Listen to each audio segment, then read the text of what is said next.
It's Emil. It's Emil Guillermo. Emil Amok to you. Welcome to my takeout. Yeah, it's a takeout. My takes on all things considerable right here. You found us. If you're saying, Emil, you didn't tell us about your birthday. I hope you had a good birthday. I had a great birthday. But let me just say that all the stuff is going to move after this week. It's going to move to Patreon. So if you want to hear Emil Amok's Takeout, go to patreon.com/Emil Amok, EMILAMOK, and become a Patreon. It's the beauty of it is it's algorithm free. You're going to know it's there. You're going to know, hey, that's how I listen to Emil. I don't have to have the algorithm deliver it to me because I've looked for other Emil Amok stuff in the past or other Asian or Filipino or whatever things. You can just say, hey, I can get Emil Amok by going to Patreon. And so there it's going to be. And you'll see me talking to you video wise in front of one of my t-shirts on my closet. This is a t-shirt that shows uh, that's a uterus for a T. That's a uterus. And you can say, oh, I get to see the uterine t-shirt. Yeah, you get that on patreon.com/Emil Amok. You'll also get me talking to my dear friend, Professor Daniel Phil Gonzalez. He'll be up momentarily on this show. We talk about things once a week. We'll put that up there on Patreon for you. But just right now, I think we're going to beat censorship. We're going to beat all the things that prevent you from connecting with me. Just say, hey, go to Patreon. It's like a couple bucks a month and get it all. So, first of all, that's an important thing. The second thing that's important, and we'll swish out. The second thing important is that I did have a great birthday. So thank you. My birthday was Wednesday. That's why you were feeling a certain vibe. You're saying, oh, Emil, your birthday. Yeah. And I want to thank everyone. If you thanked me on Messenger, if you thanked me anywhere, um, thank you. I mean, a dear friend, Richard Prince, who I've known for going on 40 years, when he was a columnist in Rochester and wrote about me when I was at NPR. Uh, Richard wrote the nicest thing in Facebook saying, happy birthday. And he talked about, who I was, what I was to the people who are on his, you know, social media platforms and don't know who I am. Some do, some don't. But he said so many nice. It was an unsolicited testimonial, and I said, "Hey, to all of you, um, thank you, and please join the Patreon because I first was told about Patreon back in I think 2010, something like that, and I would not, I said, no, that's not for me. I'm not going to do it. Sounds like too much work. And then subsequent to that, I'd been a patron of a number of artists and have played around on the site, and I thought, oh, this time I'm going to do it just for me. And because the person who was a tech savvy guy said, "Oh, I know people are making, they're doing well on Patreon. They're supporting their thing." Because this guy knew that I had done, or I was doing columns, and I was doing a radio show or a podcast. This is actually, I guess it wasn't really before a podcast, but it was seen as a way, hey, you can. This is a sustainable platform for artists, and I thought, oh, no, I'll just do whatever I do. And now I'm seeing the error of my ways. Anyway, so Richard said nice things on Facebook, which is one of the platforms I go on, fb.com/Emil Guillermo.media. And then it was very nice. Other people, of course, Facebook is the great birthday acknowledgmenter. They will let you know that, hey, your friend's birthday's today. You don't want to talk to him, but just this one time, go talk to him. Just this one time, go talk to the guy. And and so most people didn't talk to me, but they left messages in all these various places and hello and thank you. It is nice to know not necessarily that I am loved, but that we don't have to go that far in. I'm just happy that you're thinking of me, and thank you. And it doesn't mean you're a listener to my show or that you like to read the stuff, but that you know me and that, darn it, it's just good social practice to reach out and at least give a Facebook hi to one another. So thank you. Thank you. It was a good birthday. I would say it was such a good birthday. I did some work. I did a good show. If you check out this is what show 766. Show 765 was a great show. That was a good show. So show 765, and then show, and then this show, because I'm thanking you, is going to be a good show. It is because I'm going to finish up my birthday talk after I did all the things. They do the thing on Facebook and put it on Patreon. I went to probably the best small little comedy club in the San Joaquin County area. I mean, really, there's nothing in Stockton. There's a bunch of little places, but no comedy club in Stockton. Nothing. I mean, there's some big comedy clubs in Sacramento, but the Deaf Puppy Comedy Club in Manteca, California, is really a great little place to get a shot of comedy. It's inexpensive. Uh, it's just a great place, and I urge you to check it out, especially on Wednesday nights, because Wednesday nights are the nights that I sometimes pop up. Not every Wednesday, but and I wasn't sure if I was going to pop up on Wednesday, my birthday night, but I did. So there I was. I got to do my 5 minutes at the Deaf Puppy, and it was a good set. I did a good set. When you do a good set on your birthday, oh my God, that's all you need. All you need. I did a good set. My wife gave me a card. You know how birthday cards have all these things on it that have, I guess they're not honorifics, but maybe they're amorifics.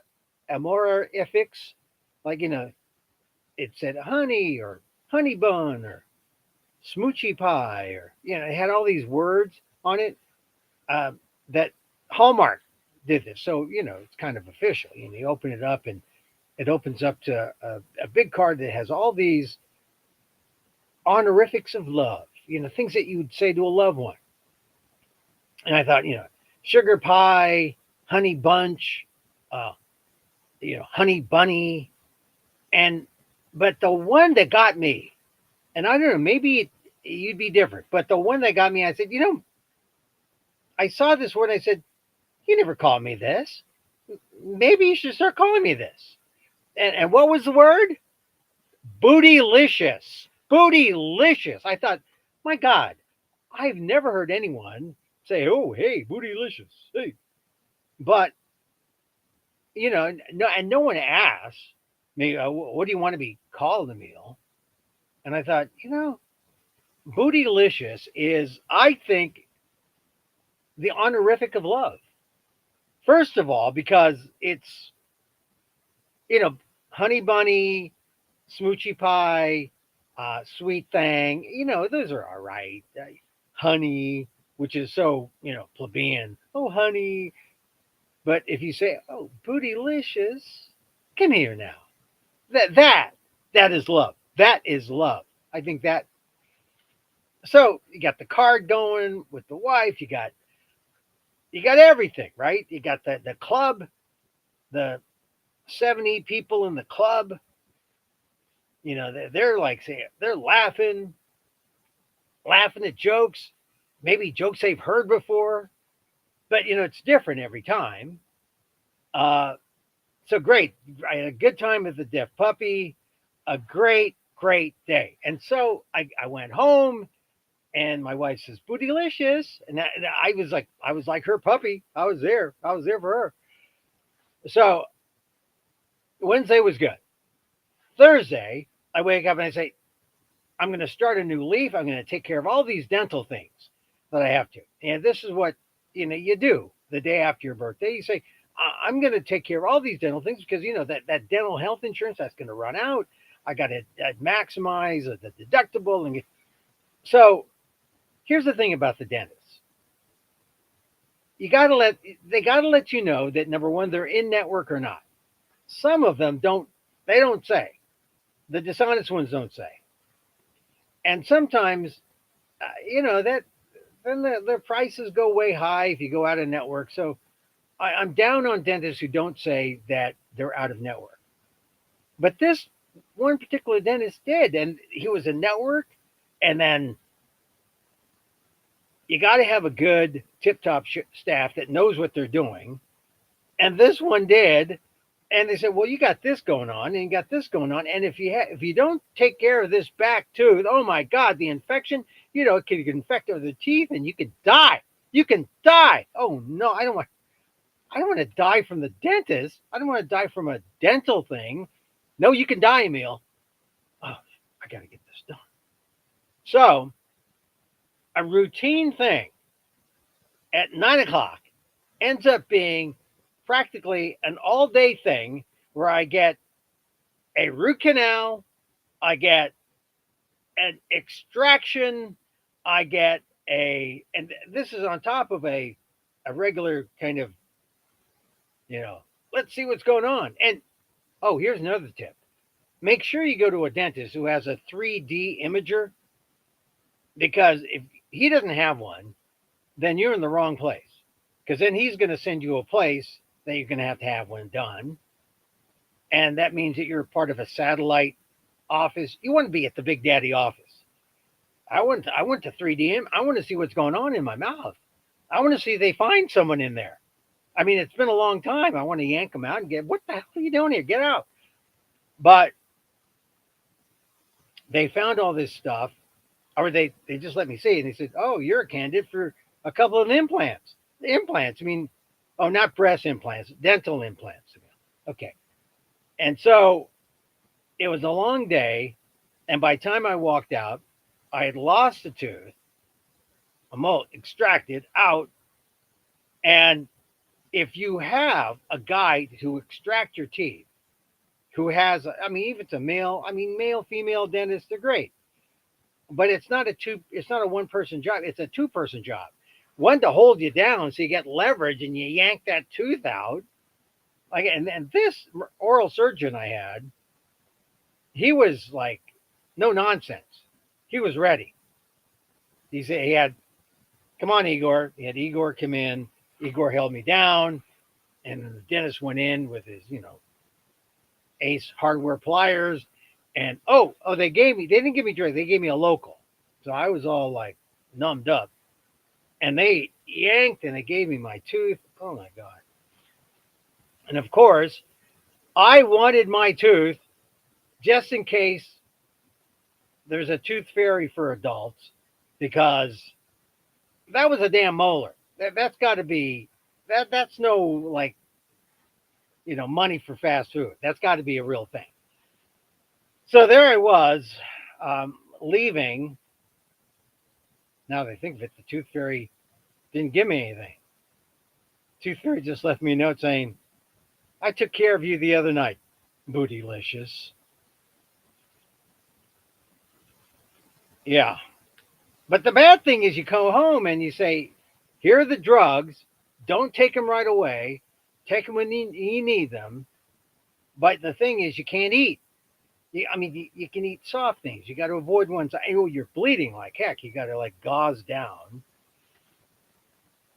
So that was my day after birthday. And if the honest to God truth, I think I did it because after seeing all the news on my birthday about Milton and about all the dear friends in Florida who were concerned over, I think I wanted a little after birthday empathy. I wanted to show some empathy. And what better way to show empathy but to go to a dentist for a root canal and an extraction, and a tooth extraction, different teeth on the same day, going home bloodied with gauze, sure, but you can't eat a thing.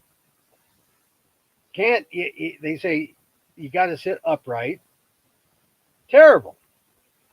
But you get that empathy. You get that missing, and I am so empathetic toward all of it. I wake up. I woke up this morning after yesterday, grateful that we didn't have a hurricane. I still had the rest of my teeth, and darn it, the tooth fairy left me another note saying, "I said I took care of you the day before, Bootylicious." And so here we are. Here we are in the meat portion of the show.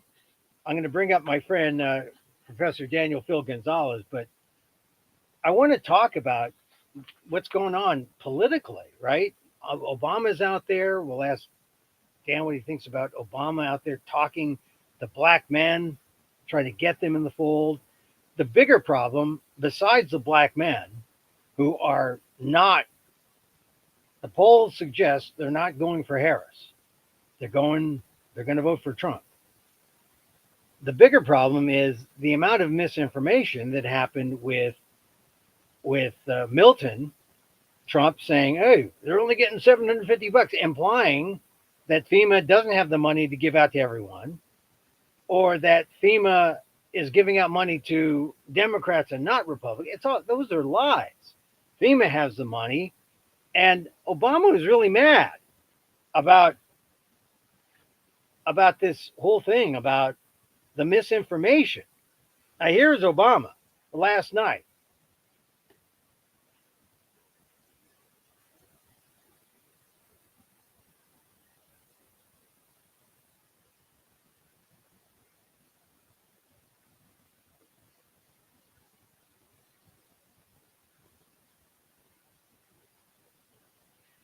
That's a real important. When did it become okay? I mean, that is the big number one issue that I think is going on in the election right now. I mean, yeah, you can say the economy. We've said, yeah, the economy is important. Immigration is important. Yeah, abortion definitely is important. Uh, and inflation. Yeah, except inflation is down to 2.4%. The problem is this idea of misinformation.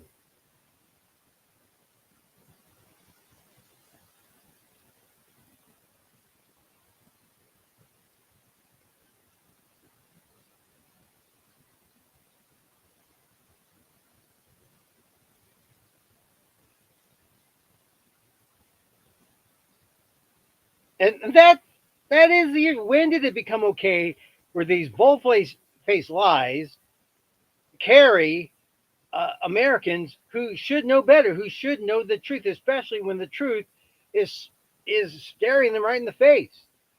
Yeah, Milton was bad, but no, people aren't just getting $750 because the government's run out of money. The government has plenty of money.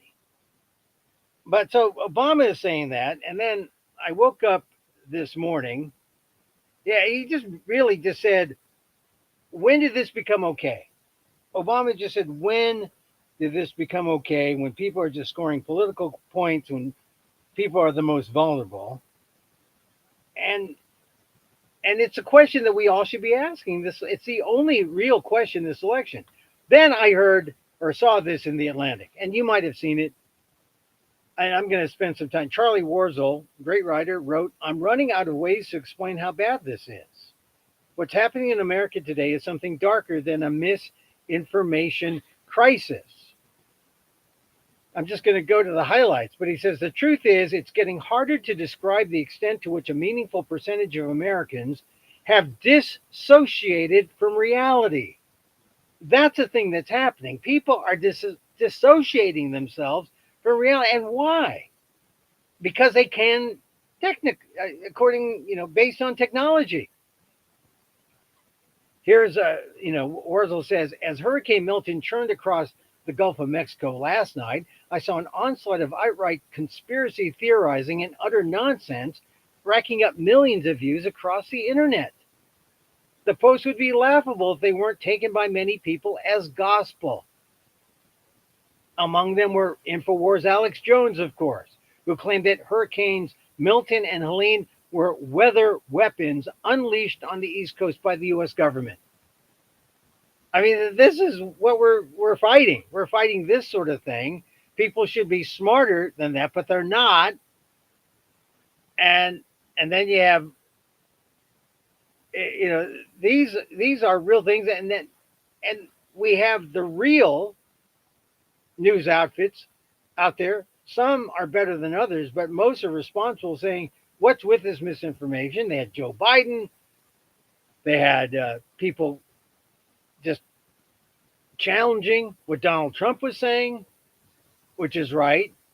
But then you have people on other networks putting Elon Musk, who owns X, claiming without evidence that FEMA was actively blocking shipments and seizing goods and services locally and locking them away to state they are their own.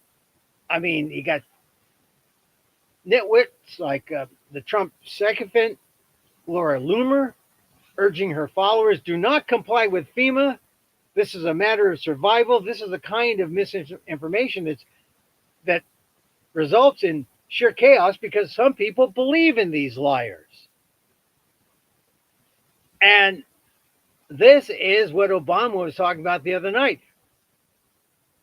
When did this become okay to do this kind of thing? And here's the thing about misinformation that Warzel brings up. He quotes Michael Caulfield, an information researcher at the University of Washington, who said, the primary use of misinformation is not to change the beliefs of other people at all. It's not about persuasion. Instead, the vast majority of misinformation is offered as a service for people to maintain their beliefs in face of overwhelming evidence to the contrary. In other words, it's their way to spike up their spine in lies. You see everything to the contrary saying, you're believing the wrong thing, you're wrong, give up. This is the last minute hope to maintain your beliefs in the lies. And Warzel says it's important because it assigns agency to those who consume and share obviously false information.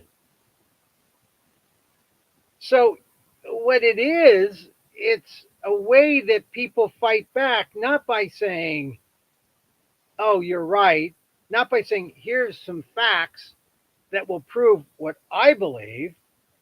It's just lies, easy ways just to say, I'm not believing you. Here's the real truth. And it's illogical. It's irrational. And the fact that it's happening as a way to undo our democracy is probably the most distressing thing. And one of the reasons why this election is so close and why if the bad side wins, they have confirmed and found the way they are going to govern with lies, not with truth, but with lies. Warzel writes, what we're witnessing online during and in the aftermath of these hurricanes is a group of people desperate to protect the dark, fictitious world they've built, rather than deal with the realities of a warming planet hurling once-in-a-generation storms. They'd rather malign and threaten meteorologists, who in their minds are nothing but a trained, subversive liar programmed to spew stupid stuff to support the global warming BS. As one X user, X, you got to get out of X. And last two graphs of his article. What is clear is that a new framework is needed to describe this fracturing. Misinformation is too technical, too freighted, and after almost a decade of Trump, too political. Nor does it explain what is really happening, which is nothing less than a cultural assault on any person or institution that operates in reality. If you're in the reality that's real, that's factual, that's scientific, congratulations. People out there hate you. The majority of people out there who side with Trump hate you and are going to make you pay, make us all pay. That's what misinformation's about. If you're a weather person, says Warzel, you're a target. Same goes for journalists, election workers, scientists, doctors, and first responders. These jobs are different, but the thing they share is that they all must attend to and describe the world as it is.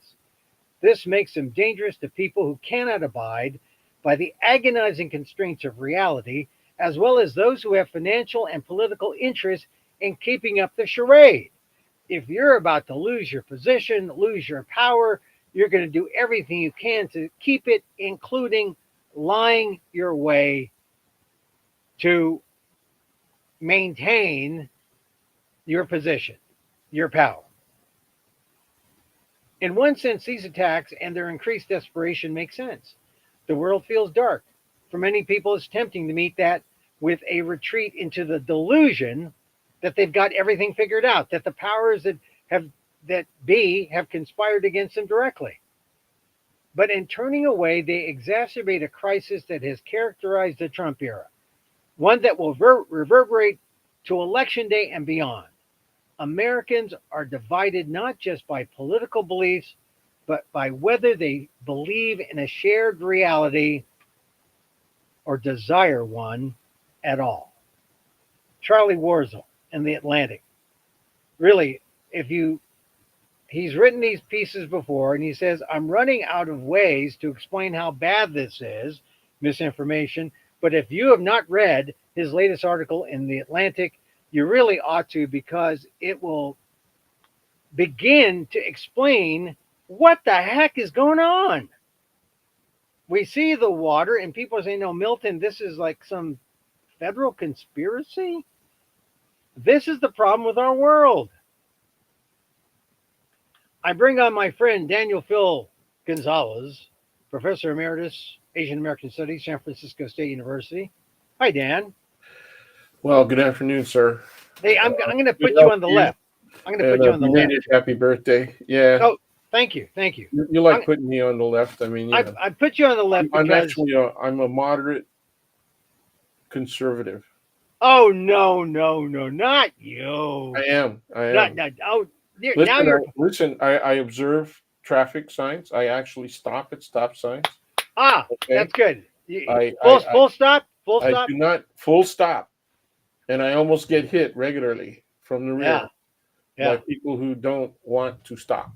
Okay, all right. And, So that demonstrates my moderate conservatism. all right, you stop at traffic signs, full stop. That's a Full moderate. stop. Full Everything stop. else, though, forget everything else. Okay. Forget. I keep I my speed, okay, under 10 miles per hour over the speed limit. that explains it. That I explains it. do not, I run at 15 miles an hour through school zones on school days, and I watch people pass me on both the right and the left and hustle right through pedestrian walks. That So, that so you are a true moderate conservative. I am. True, true. I Now, as am. far as politics go, there's another I believe, yeah.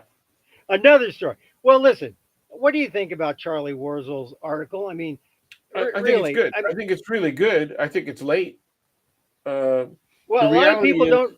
A lot of yeah, people well, you aren't getting see, it. each generation, right? Yeah. This has been said so many times by so many observers, Mm, journalists, academics, mm, philosophers, right? Each yeah. generation, unfortunately, right, has to learn independently of all history, right? Yeah. From its own conditions and its own trials and tribulations. Um, and they only look backward to history when they're absolutely forced to. Okay, And so the article in the Atlantic generally is very, very good. Yeah. Always, Yeah. always. And they are excellent at not only their contemporary journalism dealing with issues that are occurring now.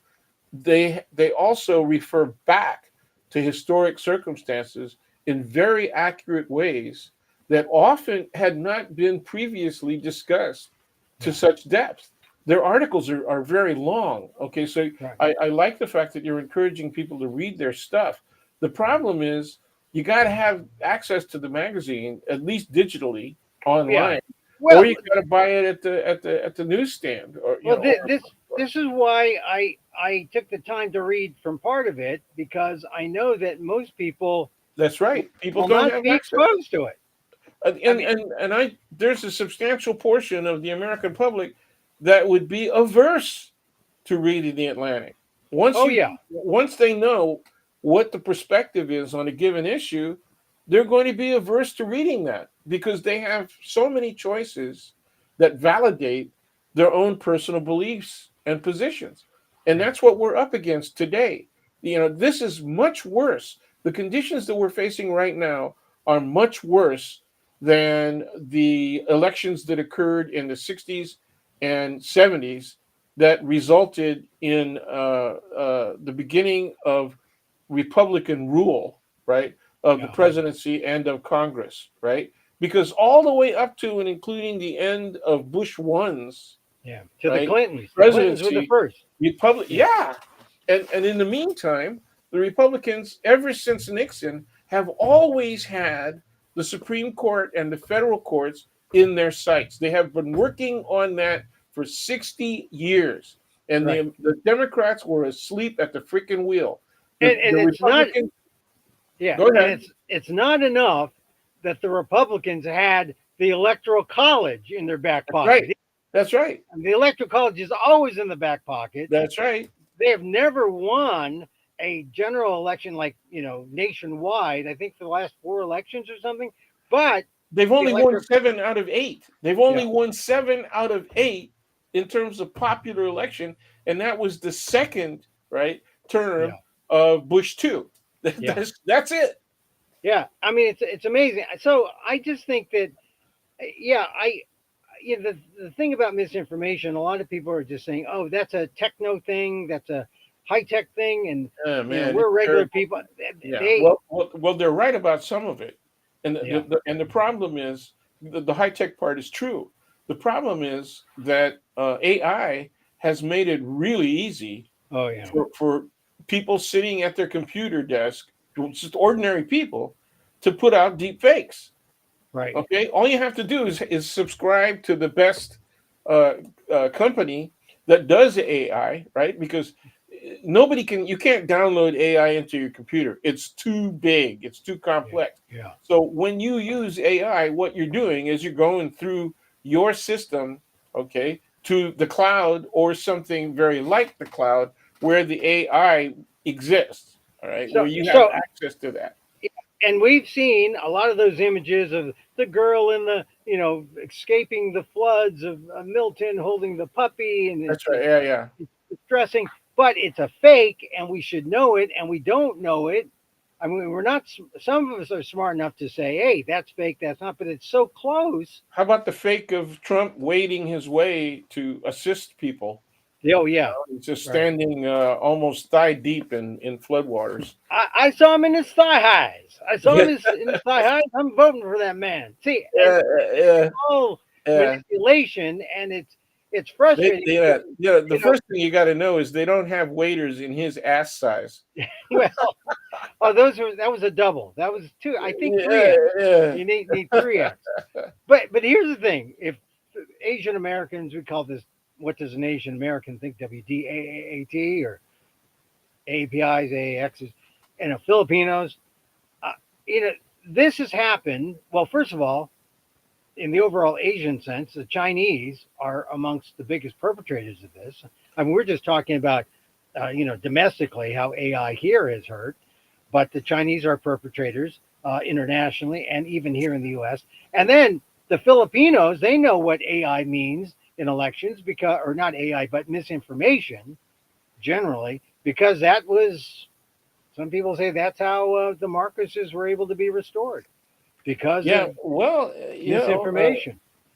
it was, but the reason it worked well is because they did it through, in large part, the educational system.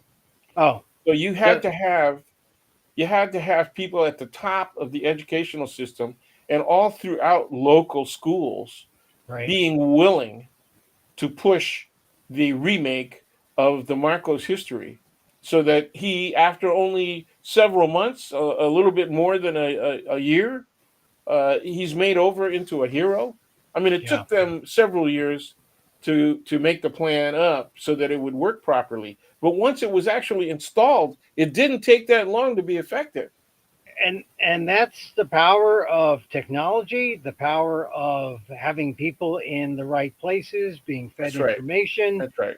that's wrong and agreeing that, hey, we're going to spread this harmful wrong information. So And it's only a minority of people in government that are willing to do that, that are willing to cheat, and that was the thing. Now, how do the Republicans generally talk about government? They say there's such a thing as the deep state, and what yeah, they're actually talking about are dedicated civil service workers. Okay, many of whom are intentionally nonpartisan.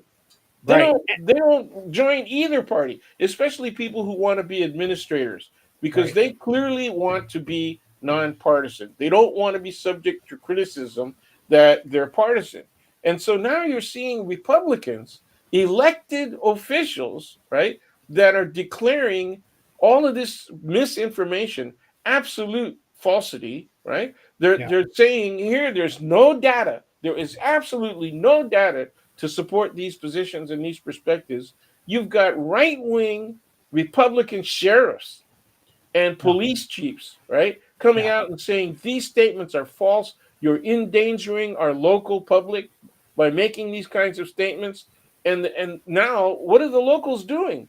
They're look at John Tester's situation in Yeah. Montana. Yeah. You know, Well, it, he's probably going to lose. I mean, I'm throwing money at the guy, but yeah, just on principle. yeah. But Montana is going to go solid red, and they deserve what they get. I mean, if Trump wins, I want to see how they better themselves. I really Well, do. this is the thing. I mean, I'm glad we switched there. There was a little transition when we went from the Philippines to Montana.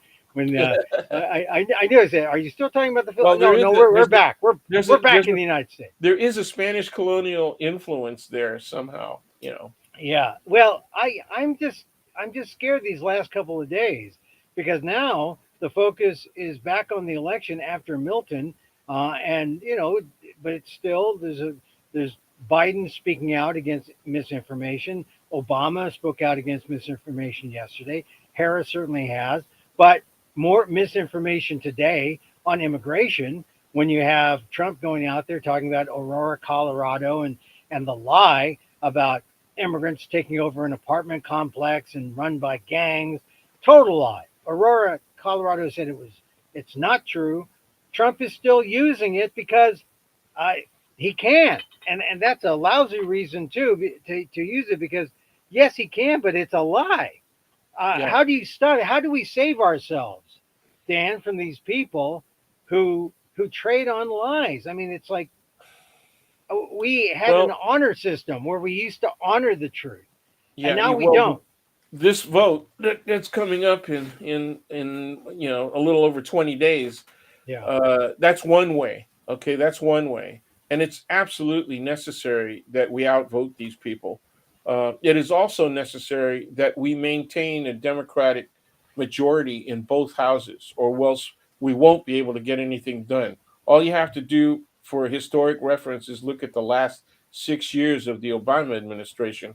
Once Obama lost the Democrats yeah, lost, especially the House, it was over.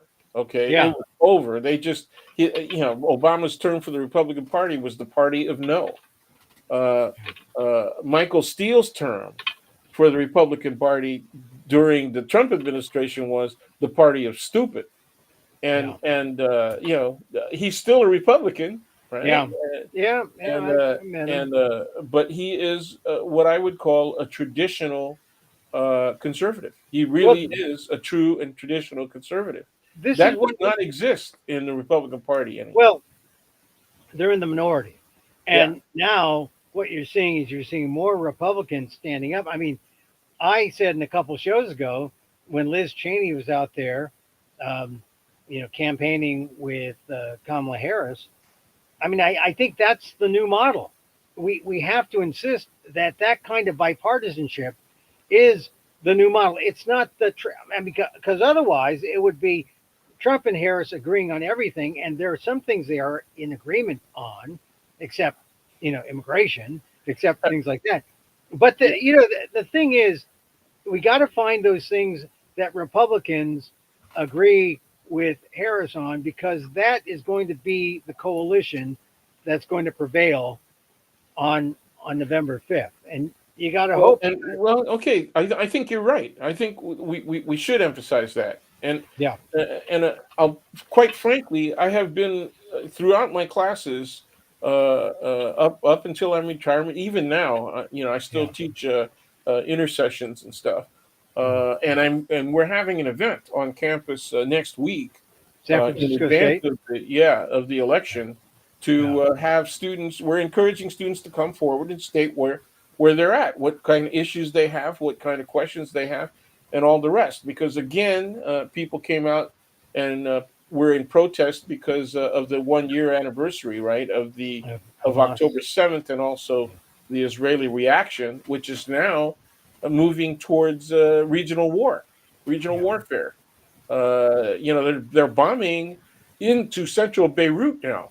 yeah. Okay, See, that's got to provoke reaction. So, this so is the anyway. thing. This is the thing about Trump looking at Netanyahu, and see, Netanyahu is the model for Trump to maintain power. Everyone wants Yeah. Netanyahu out, but Yep. they can't move him out, and he's not going out, and Well, he's. he has the support, like Trump. He Netanyahu has the support of the extreme right Mhm, in Israel. mhm. Okay, and it's really interesting, right? They threaten him by saying we're going to leave the Knesset, right? Yeah, If you make any kind of deal. mhm. That's where they are. They have made that statement publicly to the rest of the world. Okay, Yeah, so now we're in a situation where none of the parties involved want a resolution involving diplomatic settlement of all of these issues and a ceasefire. Nobody wants it except the yeah, United States and their allies, right? yeah. And So the United States Hamas should. doesn't want a ceasefire, right? Netanyahu and the far right don't want a ceasefire. Iran doesn't want a ceasefire. This is where we're at. Well, see, and this is the crazy thing, because I guess the American military establishment, not the military, but the military industrialists, they don't want to see a ceasefire because they're arming everyone. I mean, war is profitable to them. Well, I think you asked last week. Do you think if Kamala wins, that they're going to be restrictive on supplying Netanyahu with continuing, bunker bombs and all the rest of that? And I think she might. I think she She might. she And might. of course, that I increases your original question was how do we defeat this stuff when you got Russia, Iran, China, right, Yeah, and North and South North Korea, right, mm, all yeah, participating in AI disinformation, in addition to the local and national disinformation being spread by the Republican Party itself. And yeah, the answer is you can't undo that. The people have the choice of how they want to be informed, right? And yeah, so that's the way they're going to be informed. They're going to choose that. So it's up to us who know what is false and what is not, right? That we have reasonable suspicions. Why do we have reasonable suspicions? Because we're better informed than the other folks, right? yeah. But it's still a matter of cross your fingers and hope it works. You can't rely on, hey, this is true. Look at this. It's truthful, because people will look at it and they'll sniff around and say, nah, that doesn't look like truth. No, no, Well, that doesn't look like we. You know what? We ought to give them all scholarships to the University of Mars and Send them all off to Mars. You know how they don't like conservatives don't like homeless people, so they send them to Martha's Vineyard. They send them to Kamala Harris's vice presidential place. Uh, Residents, yeah, right across the yeah, street. Yeah. yeah. So what we should do, what the government should do, is allow people to have scholarships to go ahead and take a flight on Air Elon to Mars, Well, and just start a colony up there, and just say, hey, when you get there, and you say, hey, you know what? All what they were saying about Mars is false. It's livable. The air is good. There's great real estate. Just send us back a postcard. We'll send you all up there for free, and just take the bulk of the 30% that are pro-Trumpers and say, hey, yeah, you get free passage. We'll send you out.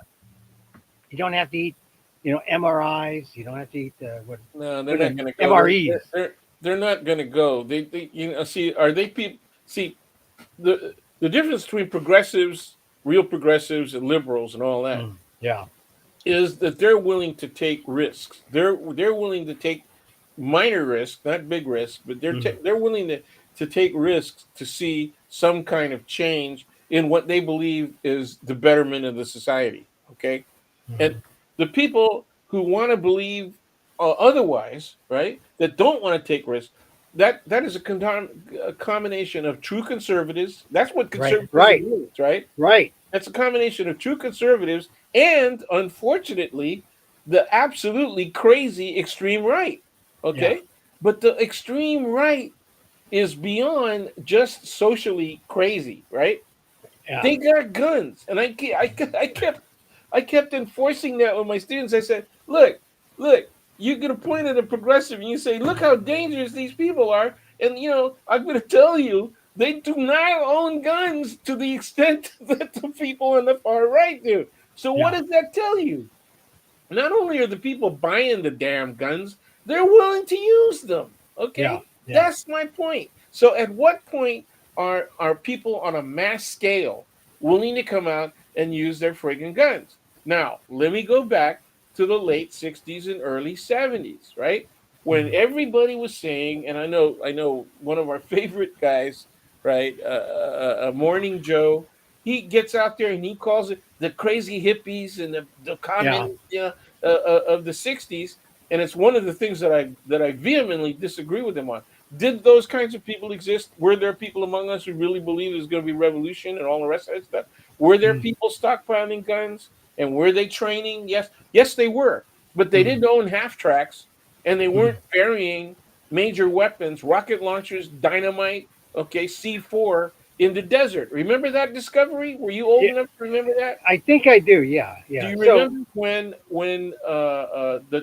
the Strawberry Police Department? It's right next to Tiburon, right? right. Yeah, Okay, little burg right there. Do you yeah. remember when they bought a half track?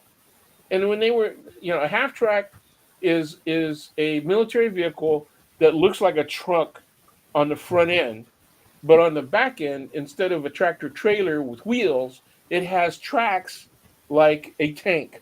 Okay, Like a missile launcher or actual tank. It's a tank. Yeah. Usually, but they could attach anything they wanted on the back. But it was a tank and usually a personnel carrier, right? Hmm. Yeah. With the so-called half track.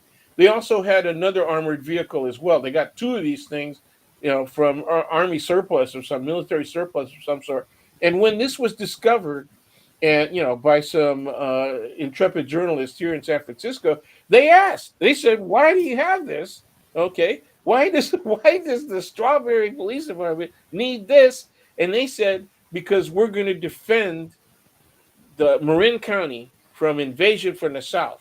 We're going to defend against people coming over the Golden Gate Bridge to invade Marin County. The They actually South. said that. Yeah, that's The us. South. Not. Yeah. Like they're not talking like Georgia or No, they're talking Carolina. about south of the bridge. They're talking They're talking about about they're San talking Mateo about County. us in Daly City. They didn't want us. Yeah. They didn't want us all us people, all us decrepit people. I mean, Wow. this is Yeah. this is really happening. Remember all of people. How about the Murrah building? What happened Yeah. there? Oh yeah. Survivors Yeah. all over the place. And I keep telling people, In okay, Oklahoma City. Yeah, sure. Yeah, When that happened, people kept on saying on online. It said, we got to get the ragheads. yeah, Everybody was looking. Ragheads was like gook. It came out of the yeah. military, Right, right? right. And Well, and so gook during the Vietnam War, okay, and ragheads, right, for Desert Storm, so you're okay. saying it's all coming together: the ethnic It's immigrant always hate, been there. It's always plus been there. It's a the con. warring Yes, vitriol and yes, the hate rhetoric and yes. the It's a guns constant. And it's a and constant. It ebbs and flows. That's all you know. all And right, the but only and last time we talked, you said, well, those people were suppressed. right. Yeah, well, they actually were self-restricting, right? Mhm. They They they were, were. yeah. Well, If they this were is actually what. suppressed, it would be if there was some suppressive action against them, you would see them punished for crimes. Well, let's just Okay, go and they're back not to. punished for crimes. But the thing is, we were on good behavior for a while. Obama got elected, and then of course that created the kind of the anti-Obama fervor that came back, and that he was able to kind of tamp down a bit, but not for long. But now, he's saying the other day about people scoring for political points, and then the ideas of intentionally trying to deceive people in their most desperate and vulnerable moments. When Yeah. did that become okay? When Well, because it's all part the lying about yes, Milton, the yes. lying about the immigrants, the lying for it's all for But election okay, well, purposes. let's get down to the basics. Why does it work? Exactly what Obama cited. He said the vulnerable people, they are vulnerable. And if you tell them things that make them feel that they're going to be empowered, okay, Yeah, that enables them. That makes them come out and want to support you. And that's what happened. Why did people attack the Capitol?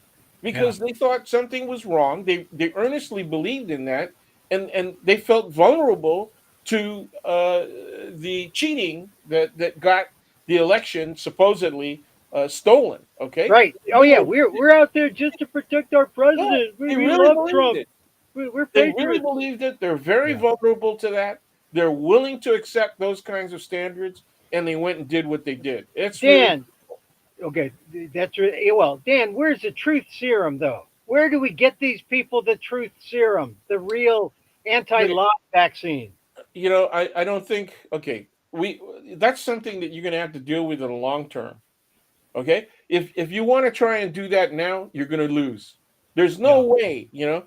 One of the things that I told my students is, I said, look, you're going to be learning a lot of stuff that's really different about how people look at Philippine history and how they look at the history of the United States and the Philippines, and then how they look at the history of people of color in the United States. And a lot of them are going to feel that you're getting radicalized, that you're being taught by a communist. I've been called a communist, all of that kind of stuff. And I said, be careful about bringing these issues up, because the students would sometimes become too zealous, and they yeah, would say, why do you believe that? And they would challenge their elders. And I said, try to imagine your grandparents and your parents eating 40 years of their own lives. That's not going to happen. Okay.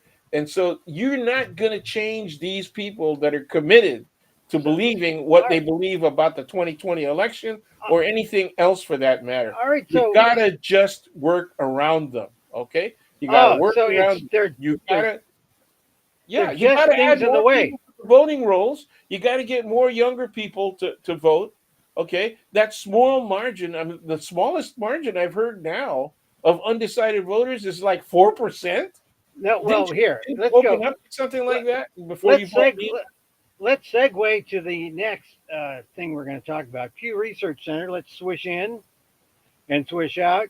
This is the Pew Research Center. It says as election nears, roughly 8 in 10 voters are locked in and their 2024 choice, but some Okay, are less certain. So we have if Harris is leading 48 to 47 and 5 points to other candidates, it's 42 certain for Harris, 40 certain for Trump.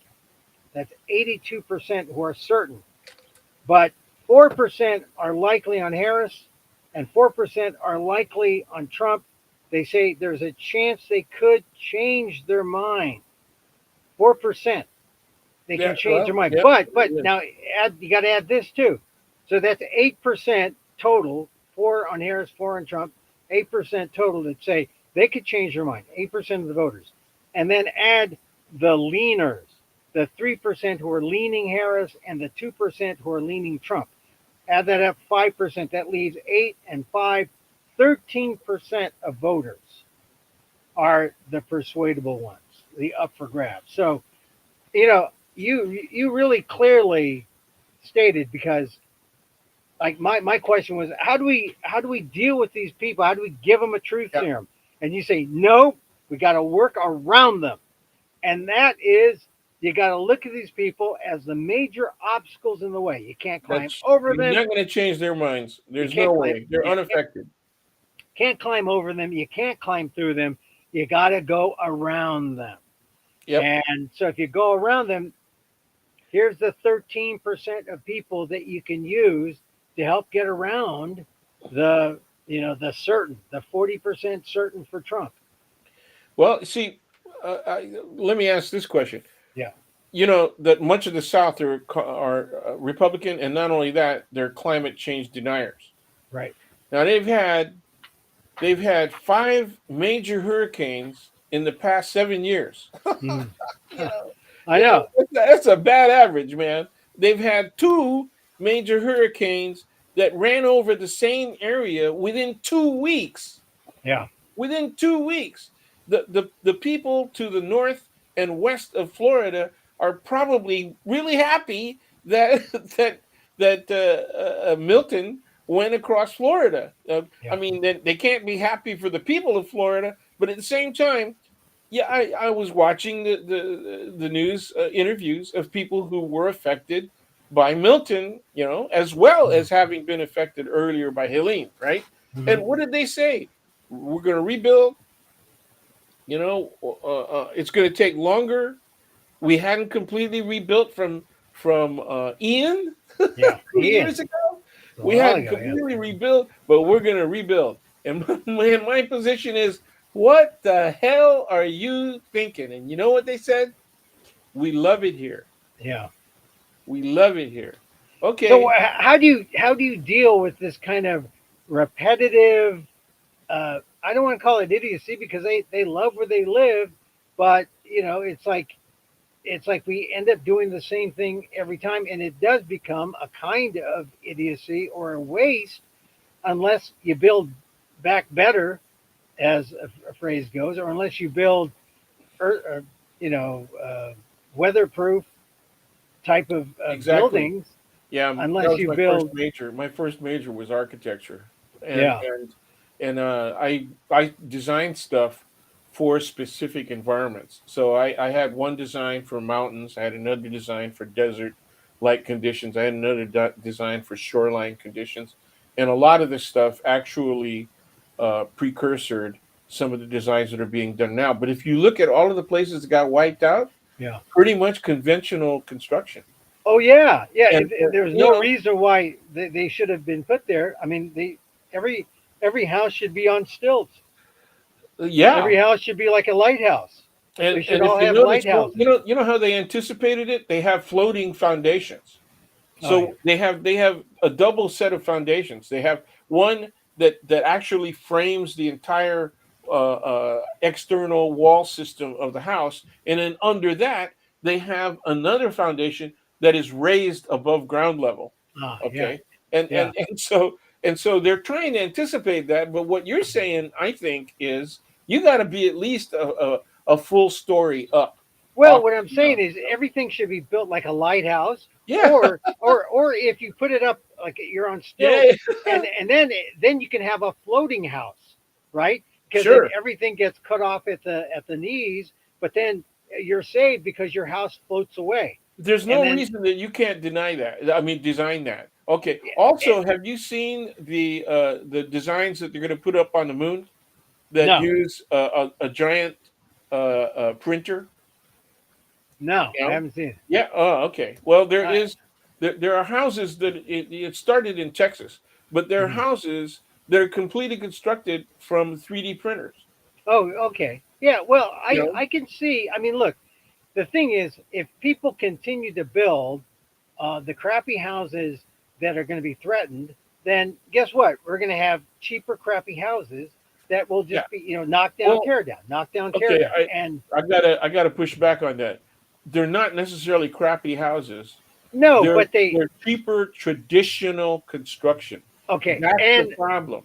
and vulnerable, and Yes, vulnerable. And yes, if they're going to be cheaper traditional, then they're going to have to be real cheap, because if you're going to have to replace your home every 5 years because one of these events come up, then hey, maybe this will solve the housing crisis, because we, we'll put up we, $50,000 homes you that made the it costs. mistake again of saying every 5 years. You know, Oh, every when what, when, three, when every Florida two. just got hit with two major hurricanes in 2 weeks. Okay. Okay, so some crappy houses fall down and some survive. On No, average, your house will nah, have a lifespan of 4 years, nah. and then we rebuild. Yeah. Or you, how about this? Stainless steel housing. We got a stainless made by Whirlpool. We're living in a Whirlpool, a world I like stainless your steel. earlier thing. I like your earlier thing, man. You build a house that looks like a friggin' ark, like Yeah, an a arc. boat, It's boat, it's an and you arc have it on anchored in place. right. And when you have to bail out, you say, "I've been waiting for this for the last 2 years." That's right. You cut the anchor, That's and you right. say, "I'm going off to Cuba. Yeah.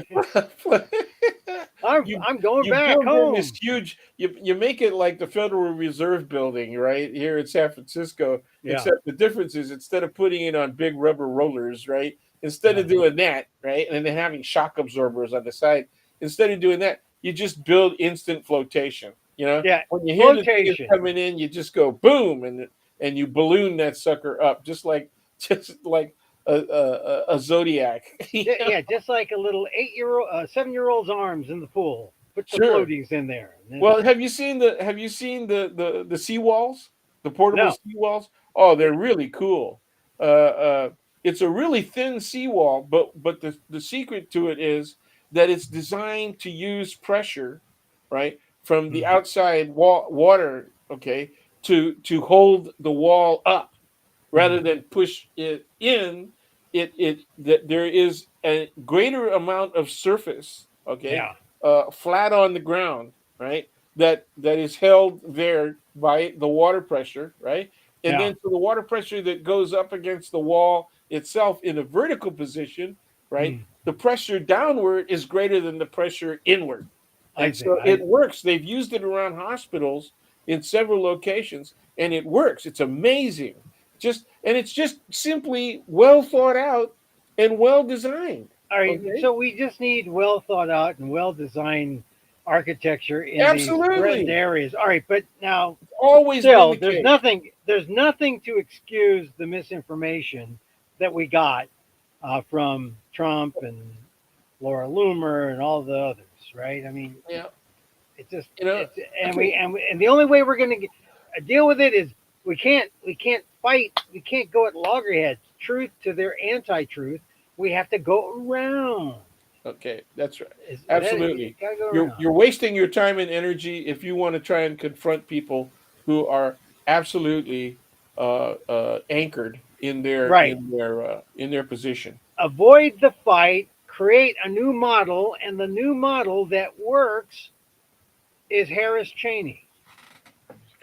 Well, yeah. That's the new model that works. Harris Cheney. It's going to be really interesting to see what happens. I'm hoping that Harris Waltz do win, and I'm hoping that there's enough downline Democratic victories in all of the various states so that they hold Congress.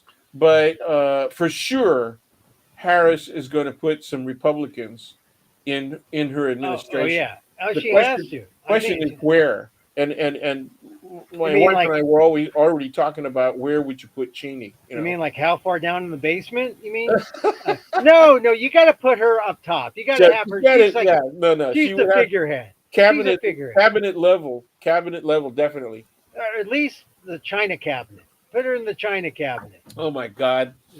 That's a That's, very oh Midwestern man. gal kind of thing. Hey, listen. While we're still talking about the election, Obama was out there appealing to the black man, and Oh man. he said something that was really kind of.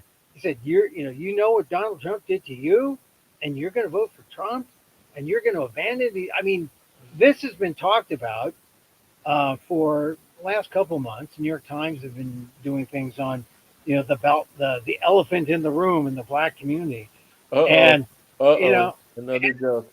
but no, but that was the headline of one New York Times piece. Another one came out yesterday talking about how Obama is trying to appeal to No, I black think males, the and more the better uh, metaphor would be the elephant poo-poo in the room. elephant Because people, because or the hey, elephants aren't in the room with those black and Latino men. The well, elephants are not that's in the room. they are They are not. not. They're not. They're just talking masculinity crap, right? The Republicans are just Yeah, talking masculinity crap. What have they said that approaches black men, as people who have a particular racial condition, right? they're As saying things like. Latino, particular racial status. Well, Okay. what they're saying is, hey, our candidate's been in jail just like your men. No, That's shit, I what they're remember when saying. he said that stuff. They identify with me because Yeah, so many of their asses have been in prison, man. yeah, that's what they But said. he's not been in prison. He's only been Not yet, not prosecuted. yet, He's not only been yet, prosecuted. Yeah, but not he's yet. acting like I'm the victim here. You Yeah. know? Come Well, on, well, man. the thing about the elephant in the room. See, here's the thing. Obama is surprised that the elephant's in the room, and the black men are riding the elephant like they're like Sabu or something. I mean, it's like No, not really. I don't think they're riding the elephant, man. they're I trying think to ride the elephant. They I think they think can get on the elephant. yeah, that's right. They're no, they're trying to feed the elephant peanuts. That's what they're doing. Their stuff doesn't matter to the elephant. Their stuff Yeah, does not matter. They are a concern for Republicans because yeah, Republicans see everybody in generic terms. They see yeah, all of us in generic terms. yeah, What's the first thing black community comes out with? We are not a monolith. yeah. What is the Latino community come out? We're not a monolith. Hey, we've been talking about not a monolith as Asians for Yeah, forever, yes, forever. yes. Yeah. I just didn't want to be self-serving, so Okay, well, talked I about don't it first. mind being a little self-serving, but Well, yeah, we are not a mon. I know they're saying, hey, we're diverse, we're different, but you know what? Here's the thing. You're right. The Republicans don't care about black and Latino men. They don't care at all. But there's no, enough black and Latino men who think they care, who no, think the Republicans care, that they'll peel off and join them. I don't And think it's they a even care. I don't think they do. I think they identify with what they see as the core values Mm, of the Republican Party, to traditional Republican Party. I mm, think a lot of the educated black and Latino men, right? mm, And there are a lot more Latino men that are getting educated than there are black men. Okay. yeah, Now, I predicted this 50 years ago. It's 40 years ago, I started saying it's going to be a lot of Latino Asian intermarriage because they're going to be meeting at school, in yeah, college, and in the workplace. So you're going to see a whole lot more intermarriage. That's happened. Okay. yeah, That's yeah, already happened. We had predicted earlier on that there was going to be a lot of Asian females marrying white and other males, out marrying out of their own Asian communities, right? And that yeah, happened. Okay, yeah. so what we've got is this kind of conflict within each of these communities, right? And among them are the African American males Mm, that have been feeling that they're feeling displaced, right? mm, And oh, what's the other word I want to say? They and dismissed from mm. their own community that's been favoring the success of black women. And you got to admit that's true.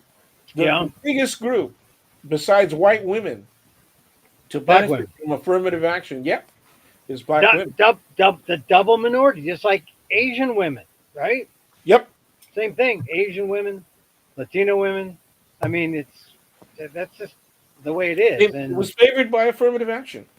You you know, know, I will say this: that when I've seen Asian women form groups that are just, for Asian women and leave out Asian men. I always feel like, why do we have to do that? I mean, why don't? And I know the female experience is different, but the female experience is also very similar to. I mean, we're all discriminated against the same, but I guess some people aren't, and I guess this is the firewall against all the Asian misogynists and all the Asians who are, you know, Well, sexist and wife beaters I and know things that like that. this was an issue that was raised in Japanese American community. Very interesting in the Hmm. sense that they, as early as the '60s, Hmm. knew that there were a lot of racial dynamics going on within their own community, and one of them that was very visible was the tendency for their young women to marry out.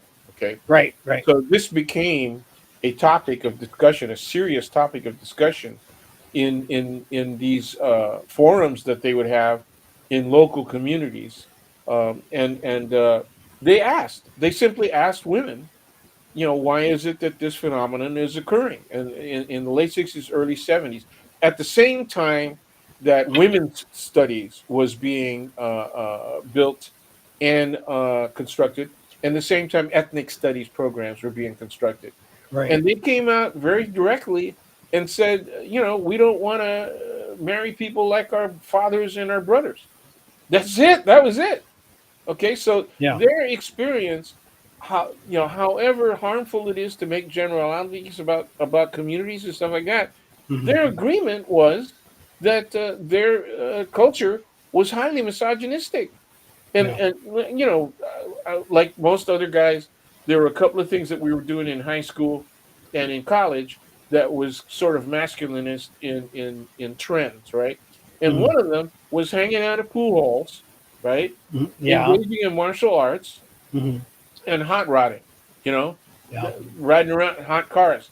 And so you would see guys prioritize, even though they had what they felt were strong relationships with young women in their own communities, okay?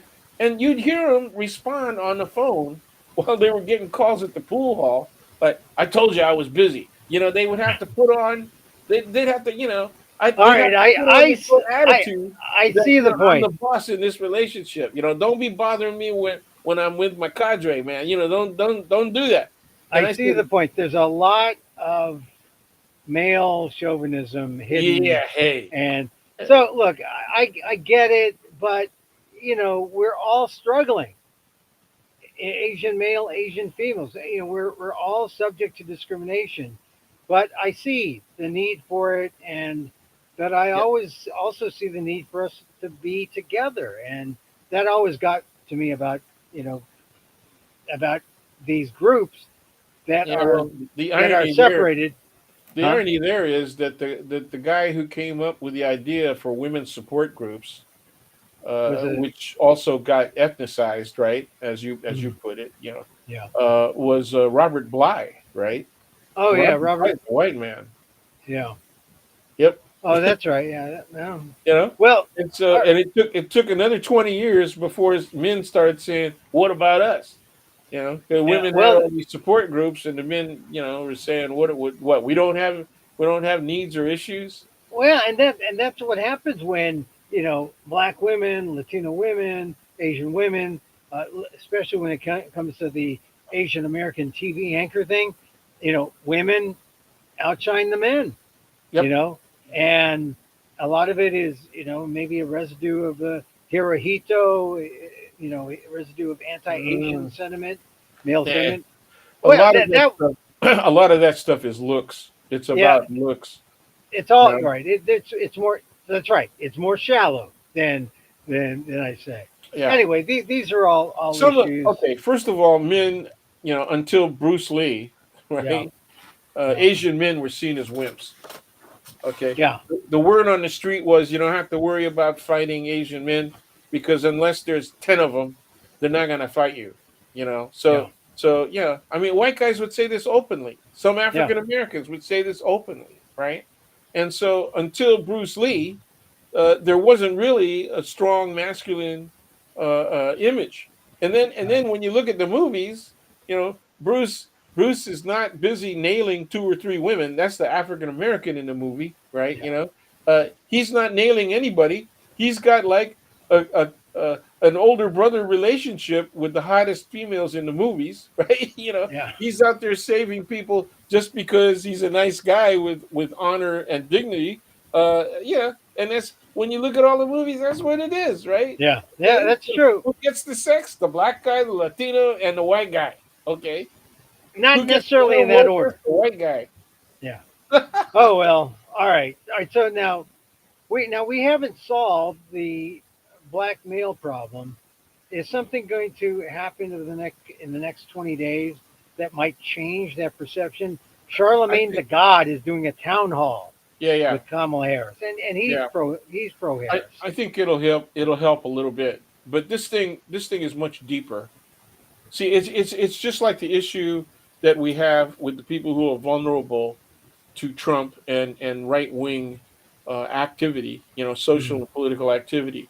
It's exactly the same. It is a long standing condition within each of our communities. Okay, Oh no. I can speak for experience from my Filipino American community, and I can speak from experience in my classes. One of the most consistent experiences that I had with regard to teaching about politics and the Constitution and all that is Filipino males asking the question, why are the gun laws so restrictive in California? Okay. Okay. Uh, Even deeper than that, I got Filipino males, former military, right, who got busted because they sent their negatives into Costco Oh, and they were to be like printed brandishing up, guns. and yeah, and they were brandishing weapons in their pictures, and these guys wanted to become security experts because of their previous experience in the military. And they got busted. They got busted. Now Wow. I What don't do you? think What's the charge? they got misdemeanor. It was just being in possession of the weapons and looking like they. Ah. You got to remember when the Patriot Act came out, right? Yeah. Yeah. That they could be suspected for any of this kind of stuff. They could be charged with illegal possession of weapons. Or some kind. The charges ended up being dismissed, Yeah. but you got to remember all of the DAs got really super Oh zealous. yeah. Illegal love making with a firearm. That that's an ultra male thing. Illegal love making. Yeah, they were Uh, charging kids that were shoplifting, right, Yeah. with being gangbangers, and then charging them with violations of the Patriot Act for belonging to gangs, even if they hadn't even proved that the kid Yeah. belonged to a gang. That's what they were doing, Right. and it was usually suburban DAs that were doing that. All right. So, all right. Your point is that there's this long-standing resentment males have. I didn't just say resentment; it's condition. It's a condition. Yeah. It is generational. It is multi generational. It is centuries long. Toward anti-male and pro-woman. Yes, that has become exacerbated in the last 40 years Yeah. Because because because the women have actually enjoyed a greater degree of freedom in the Western world. and the over-sexualized image of the Asian woman. Right. Oh no, does that happen? I I'm just remember saying. Their in the attractiveness well has. in the 1990s, okay, when the internet was just developing, right, when you could Mhm, get online, and Google became real, right? You could get mhm. online. We had a class during the summer of 1994 or five at SF State, and it was a specialized class on the Philippines and U.S. Philippines relations that was co-sponsored by Asian American Studies, my department, and the Department of International Relations, where I got my BA. And so Yeah. my undergrad degree came out of there, and I had maintained a relationship with that department over the years. So we had this joint program, and in the first week, one of the professors in international relations, a female, said, "Okay, Mhm. what I want you to do is people are talking about the image of the Philippines and what's going on with women's issues in the Philippines. Okay, and this was in '90, yeah, and so it was during the Fidel's. Um, Fidel Ramos. yeah, yeah, Fidel Ramos's administration, and he just had gotten elected, and so the women went online Mhm. and just simply entered Philippines women or Filipina women, that stuff, and they came out of there crying. Came out of there crying. Why? Why? We had the IR department had this computer room, where you could. It was they were all wired into the internet, and what they saw that came up first were women doing pole dancing and advertising to be pen pals Mm. online, and being very scantily dressed in monokinis and bikinis, Yeah. and doing pole dancing and stuff like that. And it was like reading the center page, the center section of Playboy or some Yeah. other such magazine, because the Mm. women would be like, they would have master's degrees in education, right, and be very reasonably well traveled and extremely intelligent and all that, and fine as hell as well, right? And they were coming out of there crying, and I thought, well, I had to talk them down. I had to say, Yeah. and I'm a male, and I'm Yeah. standing there Well, trying to thank talk them down, goodness. because Thank the goodness for. white woman that put them on that project did not know to expect that. Okay. All right. All right. I'm just saying. I understand. I understand. Maybe we got a few minutes. I want to touch on a couple other things real quickly. Number one, the Nobel Peace Prize was issued, and a group called Nihon Hindankyo won, and they're a group that fights against a grassroots group made up of bomb survivors, to fight nuclear weapons. They won. Maybe it's a long time they won, but here's the question: the fact that no one fighting for peace in the Middle East won, or that there was no winner involving the Middle East, even though some people will say, well, nuclear weapons is important, and they're talking about nuclear weapons in Ukraine and the Middle East. This is important to give this prize to Nihon Hidyanko. But I'm saying, does it signal to you how far away from peace we are really when we can't even Yeah, give someone yeah, who's working for peace in the Middle East, or Ukraine or anywhere. There's no one out there who yeah, worthy of this $1 million Nobel Peace Prize. There's no one. It just shows. Oh, we got to go back to World War II when the world was saying, let's give it to this, you know, Nihon Hidyanko, and they've been around for 50 years or so, trying to fight against the use of nuclear weapons. They're the victims. They're made up of victims. I mean, yeah, it's appropriate on one hand. On the other hand, you say, God, what does it say about where we are now? How close or how far away we are yeah. from peace? No, I agree. We rarely talk in terms of peace anymore. And once again, the American right is not alone. Yeah. The forces of the right, authoritarianism, fascism, all over the world, particularly in developed industrialized countries, right, Mhm. is Yeah. very strong. They nearly won a majority in France. They have a majority in Germany, right? They just, at least in the equivalent of their Congress, they do. They do not have the prime minister, but at any rate, uh, those movements, the right movements, the ones that are visibly praised, and given high honors by Mr. Trump and some of his most ardent supporters, like Orban, right, Mhm. and Hungary, Turkey. We get all this great stuff going on, and not to mention, North Korea, etc. Um, Right. India as well. Yeah.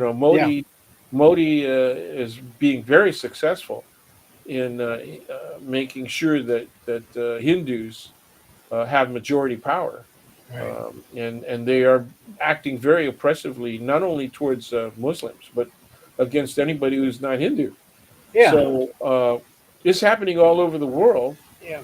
Trump is just our symptom. Yeah. He's a symptom.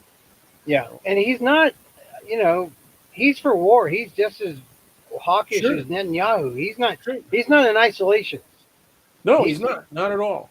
yeah. War, people make money off of war. Yeah. We fell into a major recession in '75 for at least 2 or 3 years when we pulled out of Vietnam Yeah. because we weren't generating war materials anymore. Okay, and so a lot of big companies had to cut back. Yeah. So you had returning military looking for jobs in the civilian workforce, right? Hmm. And at the same time, you had a reduction in workforce because of a reduction in industrial commitment to making war materials.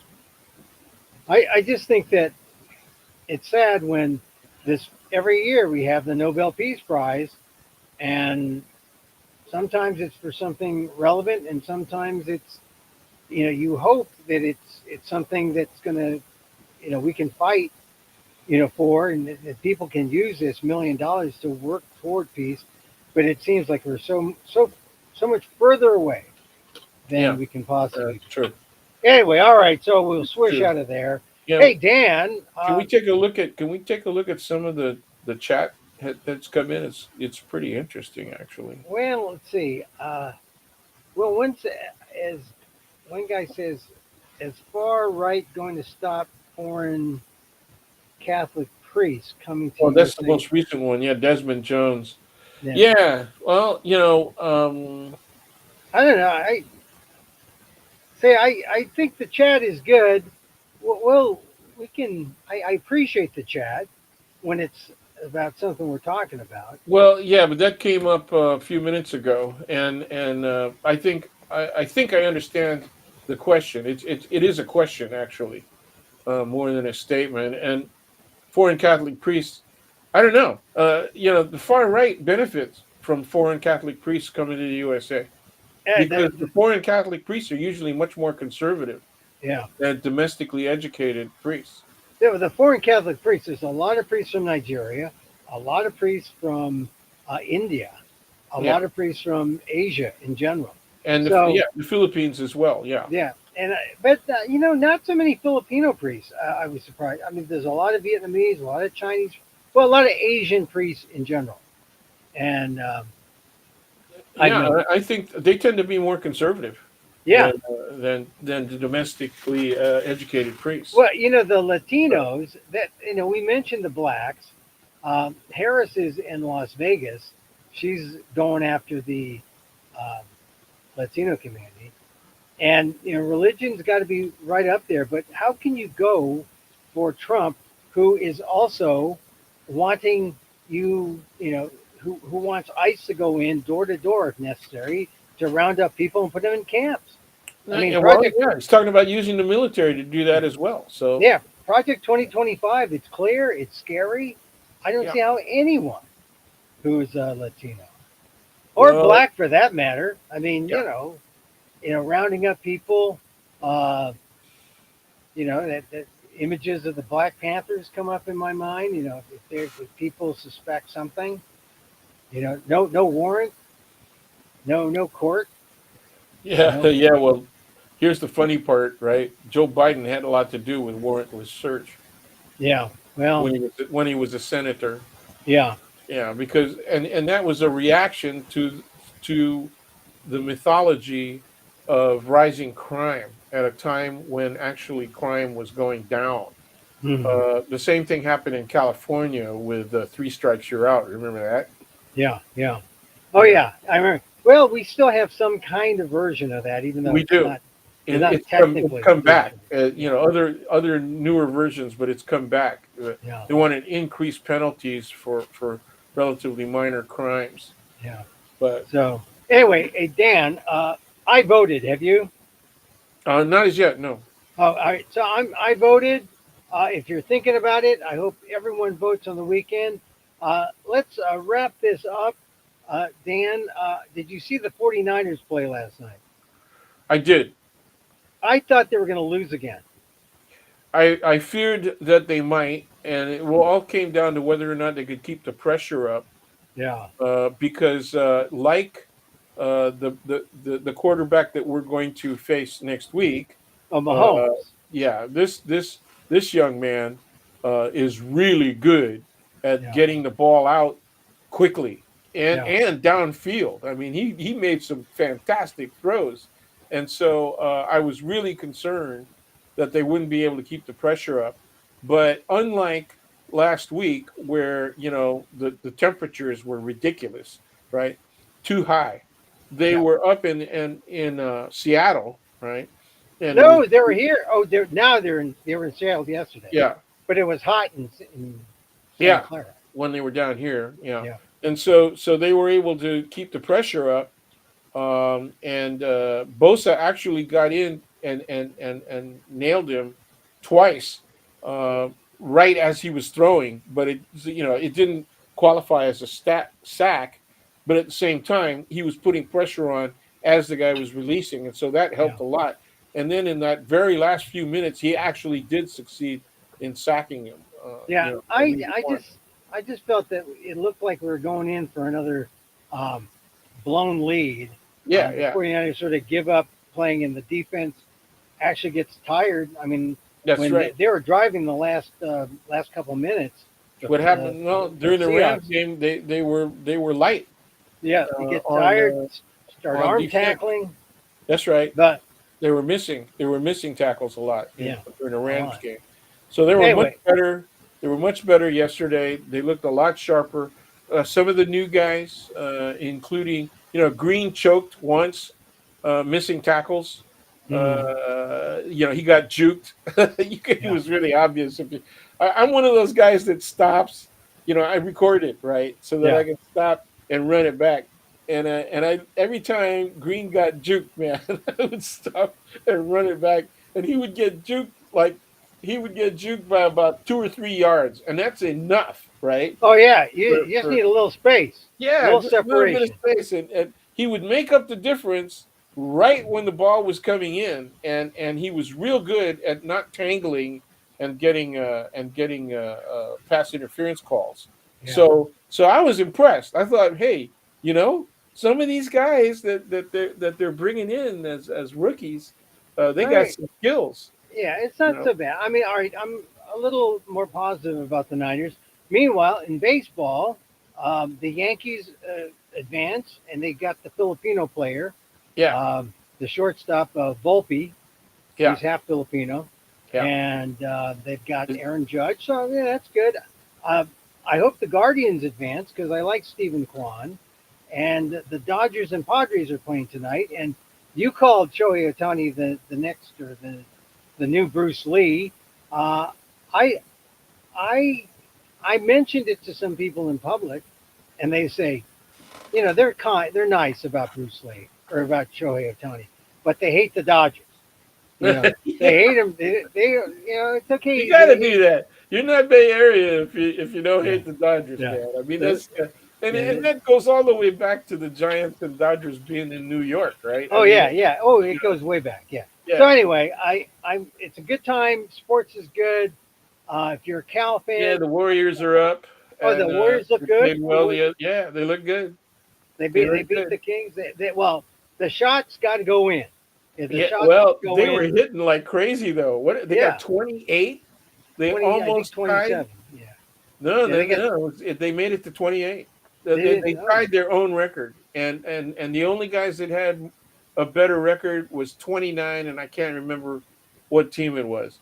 But well, I it's couldn't a. believe it. I could. I But was. There look, was it a makes. period there was a period when both sides, when the Yeah, Kings and the Warriors were hitting threes like you yeah, expected it, right? I mean, they, yeah. they must have hit 10 or 11 threes in a row, both sides, right? It was, But the it was thing crazy. about the Warriors with Curry and Thompson invented that style of play, and Splash, you yeah. knew that the Warriors would always win in their championship years, 2015, right?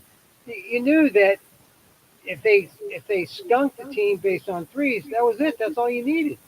But the last couple of years, not been good. Not been good. I mean, when Curry's off, he's off. When Thompson was off, he was off. Kaminga, you just hope they can get his shot together. Moody up and down. I like Moody. I hope he Well, scores. what about Waters? Yeah, Waters or Buddy Hield. Buddy Yep, Hield. yep. I'm They were glad. they were they were hitting them. They were hitting Yeah, them yesterday. and Hield's supposed to hit him, and he's got more threes than Curry. Yeah, He's got yeah. more threes than They Curry. were So and they were clean. yeah. They were clean and long. I was really impressed, man. Well, when he played for the Kings, I was rooting against him, but he's not a bad player. No, no, he's He, good. He's he's good. just The Kings have been really good, man. oh yeah, yeah. I think it's great that we have this local rivalry. Well, it's better than the Laker rivalry. I mean, it's not better, but the Well, matchup is good. even last year and for the last 2 years, the Kings always played us well. You Yeah, know, always right, right. you know. And kind of the Lakers. Yeah, Well, I feel much more masculine now that we've gotten the sports stuff out of the yeah, way. we got the sports So, stuff in, yeah. ladies. I'm sorry, except I watched the WNBA. I watch. Yeah, I I do too. I do I too. watched 'Cause the it's so WNBA. much freaking fun. It is really fun. I like the ladies. I wish Caitlin Clark was still in it because she was fun, but I do watch the WNBA. Anyway, so Dan, thank you very much for being on the program, and Sir, I'll talk to you as thanks they for the say. people who chimed in also on chat. Yeah, Yeah, just keep coming, and yeah, keep chatting. yeah, Um, yeah. All right, Dan. Dan, there he goes, my friend Daniel Phil Gonzalez, Professor Emeritus, Asian American Studies, San Francisco State University, College of Ethnic Studies. We like to bring him in on Friday to talk about all this stuff in the news. And you get it if you watch Patreon. Patreon.com/Emil Amok, EMILAMOK. Once again, hey, that's where you get the show. We'll probably go live when we can here, but the repeats and all that on Patreon, patreon.com/EMILAMOK. What else? Oh, Substack. Check me out on Substack, the column. And maybe it looks like we will be in ASAM News, on Wednesdays. So check that out, asamnews.com. A friend of mine posts that. Also, Oakland Post, also Inquirer.net, the Emil Amok family.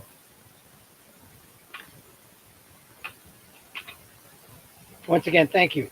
Thank you for being with me. And we'll do laughter yoga only on Patreon. Only on Patreon. Laughter yoga. I know that's why some of you, Emil, okay, we'll do one laughter. I believe in this thing, laughter. It's not comedy, it's an exercise. You get the breathing going, and you try the key is you try to laugh for a minute. It's easier said than done. Try to laugh. You breathe in, breathe out. Do some 3 breaths. Breathe in, breathe out. Breathe in, breathe out like you're blowing a balloon. So when I say ha, start laughing, okay? So, hello, ha.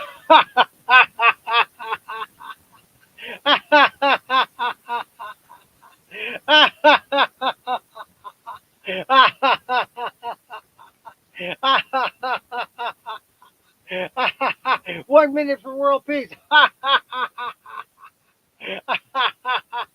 Pull in your abs.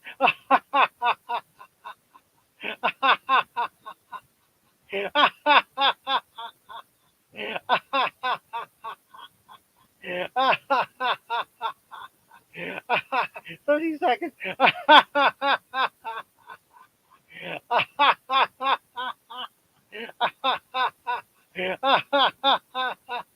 15 seconds.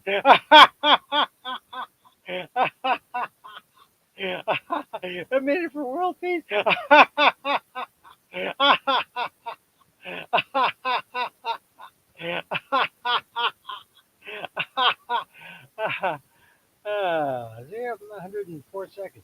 I'm telling you, a minute for world peace. That's a lot. Now, they've done studies. The voluntary laughter is not fake laughter. You call it fake, it's just laughter. And you can say, oh, I only laugh at, old Don Rickles jokes on YouTube. No, no, no. I mean, you can, but do you get a minute of laughter in one place like that? No, it's like he said something about Sammy Davis Jr.'s eye. And then, you wait, and then, oh, he's saying something about Frank Sinatra. And it's, you don't get the full minute. Yeah, that's true with all jokes. Involuntary laughter, not enough. But in 1 minute of voluntary laughter, oh my God. I mean, you feel it from the abs, right? Deep belly laugh. The air comes up through the lungs, out goes the bad air, right? Or up comes the good air, out goes the bad air. You laugh. You feel the contraction in your abs. It's a workout. And the air, the oxygen, oxygenated, serotonin, dopamine, oxytocin, the whole bit. I mean, you are energized. Makes a difference for me. And try it. We like to close the show with a little laughter. I'm a certified laughter yogi. I did. I went through a training. I am certified with a guy, Dr. Madan Katarian, Mumbai. Studied with him. He left. He showed me how to do the Lhasa yogi. Ooh, ooh, ooh.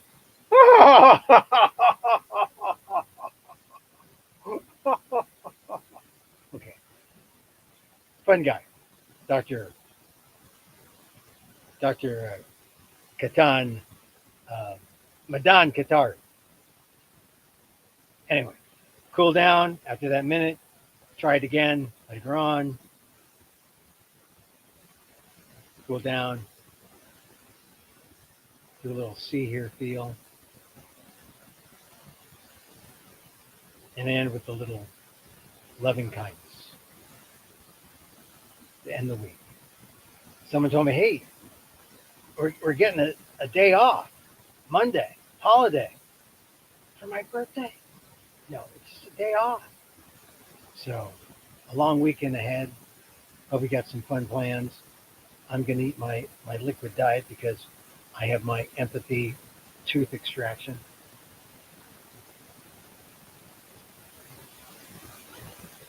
So we end with a little loving kindness. So, as I wish for me, I wish for you. May you be safe. May you be happy. May you be healthy. And may you live with ease. Emil Guillermo here. Thanks again for the birthday wishes. Till next time.